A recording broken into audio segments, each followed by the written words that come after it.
El río Motagua, también llamado Río Grande, es el cauce de agua más extenso que posee Guatemala. Con un área de 12.719 kilómetros cuadrados, es una cuenca binacional, dado a que su extensión parte desde Guatemala hasta Honduras. Sin embargo, el río Motagua sufre de una grave contaminación, afectado por aguas residuales sin tratar, desechos industriales y basura que provienen principalmente del área metropolitana y de los departamentos cercanos, adicionado a la ausencia de una gestión en su cuenca y el vertido de desechos y basura, lo han convertido en un vertedero a cielo abierto, con los previsibles daños e impactos sobre la flora, fauna, comunidades indígenas y población vulnerable. Por eso, en este video queremos exponerte algunas soluciones para la erradicación de la contaminación del río Motagua basada en experiencias exitosas de países como Francia y Colombia desde los ámbitos político-institucional, económico y social. El río Sena es un río muy famoso que se encuentra al norte de Francia. Es un río muy icónico tanto por las diferentes películas, canciones e historias entre las cuales aparece, así como también por desgracia es un fenómeno muy famoso el día de hoy a causa de la diferente contaminación que sufre en el agua. Por desgracia, este río a lo largo de su historia ha sufrido muchas causas de contaminación, tanto en la época medieval, en la cual era usado como el principal río en el cual se vertían todos los desechos humanos, tanto como animales, así como también en la época de la Revolución Industrial, en la cual se vertían en él todas las basuras, líquidos y diferentes residuos que emitían todas las industrias de esa época. También dentro de las diferentes guerras fue un río que se usaba como cementerio para poder vertir diferentes cuerpos debido a la falta de espacio dentro de los cementerios. Todo esto causó, por desgracia, mucha contaminación dentro del agua, haciendo que a día de hoy sea un río muy contaminado a pesar de estar en el mero centro de la ciudad, lo cual también ha afectado la contaminación del mismo debido a toda la gente que tiene que cruzar por él y estar cerca de él. Debido a todo esto es que el propio gobierno ha tomado diferentes acciones para poder mejorar en este caso la calidad del agua, tomando diferentes políticas tanto institucionales como poder implementar diferentes leyes más estrictas sobre el vertimiento de agua y residuos dentro del agua para poder tratarlas mejor, regulando a las diferentes industrias sobre cómo tienen que procesar sus diferentes desechos antes de vertirlos en el agua, cómo tienen que tratarla antes o incluso prohibiendo lo mismo para que no se contamine aún más el agua. También se creó una autoridad propia del gobierno, la cual es autónoma y tiene sus propios fondos para poder tratar los saneamientos del río y monitorear el mismo.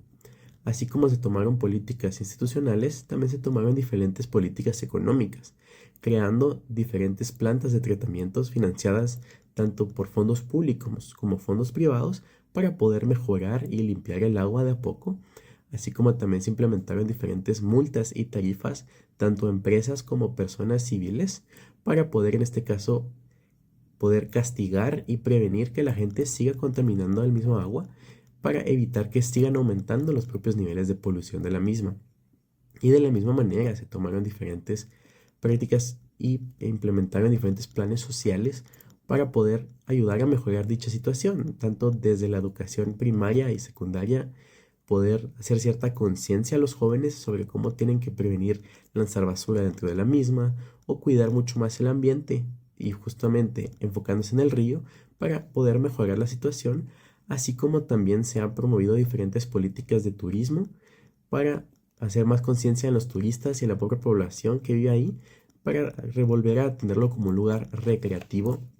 a la cual le permita a la gente acudir al río para poder disfrutar de una tarde sin tener que sufrir los riesgos de meterse dentro del agua, ser salpicada por el mismo o los diferentes olores que emana el agua sucia que está ahí, haciendo que el propio ciudadano sea capaz de monitorear en este caso el agua, los niveles de contaminación y reportar a las autoridades si alguien está tomando acciones que puedan comprometer la salud del agua, lo cual ha ayudado mucho a mejorar la calidad del agua y a evitar que sigan aumentando sus niveles de contaminación, ayudando al propio medio ambiente y a la biodiversidad del mismo. Tenemos el caso del río Bogotá en Colombia. Este río es una de las principales fuentes hídricas de Colombia, que ha enfrentado una problemática ambiental significativa debido a la contaminación y a la degradación de sus ecosistemas. El río ha estado contaminado durante más de 100 años, esto desde finales del siglo XIX a inicios del siglo XX. básicamente a razón de la industrialización y el crecimiento urbano de Bogotá y los municipios cercanos contribuyeron al deterioro progresivo del río. Dentro de las principales problemáticas que enfrentaba, podemos mencionar el vertimiento de aguas residuales, tanto domésticas como industriales. Muchas veces eran vertidos sin el tratamiento adecuado. Por otro lado, está la degradación de sus ecosistemas, debido a la deforestación y a la pérdida de biodiversidad. Y lo más importante o lo que más influía era la falta de conciencia ambiental, lo que se traduce en prácticas inadecuadas por parte de la población y a las industrias cercanas al río. Por lo que Colombia, para tratar de disminuir esta problemática, implementó las siguientes medidas distribuidas en diferentes ámbitos. Por un lado, tenemos el ámbito político-institucional, que abarca cosas como sentencias de la Corte Constitucional, donde obligaron al Estado a limpiar al río. También la creación de un plan de saneamiento a largo plazo con seguimiento obligatorio. Y por último, una regulación más estricta sobre residuos sólidos y aguas residuales.